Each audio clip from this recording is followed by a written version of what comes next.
Hi friends! Hey mama!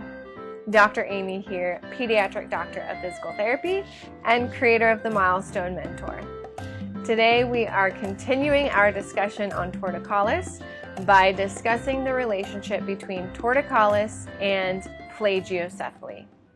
So let's start by discussing torticollis and how it relates to what side of tilt and rotation your baby has. So, for instance, let's do that trick again that we discussed in the last video. Put your fingers behind your ear and on your collarbone. For me, this is my left side. So we're talking about that left sternocleidomastoid muscle, the left SCM.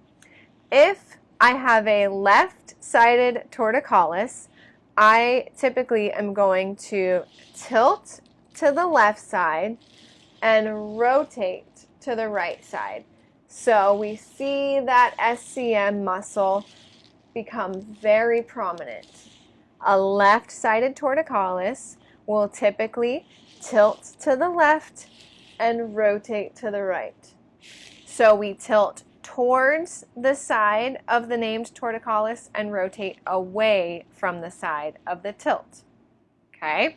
If you get confused, just pull the fingers out, go in front of a mirror, do it on yourself, and figure out what side tilt and what side rotation your child has, because we always want to encourage the non-preferred opposite side, okay?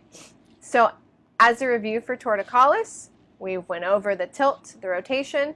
Let's talk about how that plays a role in plagiocephaly. So there are a number of different types of head flattening, but in a general kind of term, plagiocephaly is also known as flat head syndrome. Like I said, there can be lots of different terms to explain this, but we are discussing plagiocephaly for the moment. Take it back to a left-sided torticollis. If I am tilting to the left and rotating to the right, what I tend to see is the pressure on the back side of this right side. So because of the pressure, I then get a flattening on that side, which then starts to push forward on that ear and push forward on the cheek and maybe the eye and the forehead. That's when you hear more about the facial asymmetry, the forehead bossing, the ears, the eyes being asymmetrical. This is all part of plagiocephaly, okay? Now, I do often see it on the other side as well. The side of flatness is just going to be dependent on which way your baby likes to tilt and which position they lay their head down when they're on the floor, sleeping, in a containment device, which we will discuss later. But that flattening is ultimately what's going to decide the side of that pushing forward and that facial asymmetry, okay?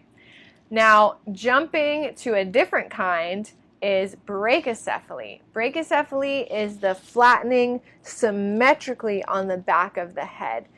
This typically is not related with much of a torticollis because torticollis is a preference for a tilt and a rotation, which would give you that plagiocephaly on one side, whereas brachycephaly is just they prefer chilling in midline and they get a flattening on the entire backside of the head.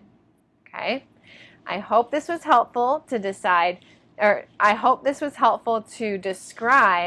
the side of the tilt, the side of the rotation, and how that plays a role in plagiocephaly and facial asymmetry.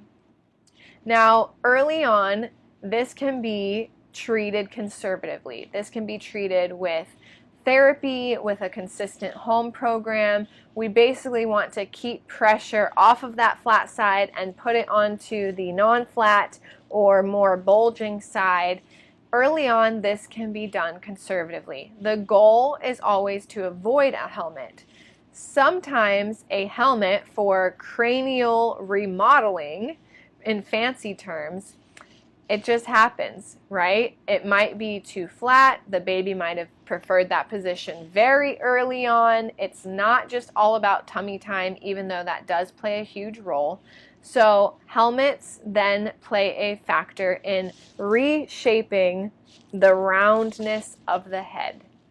Okay? If you have questions on this, please feel free to reach out. If it was helpful, share it, because I know this is an extremely confusing topic, and we will continue this series very soon. Until next time.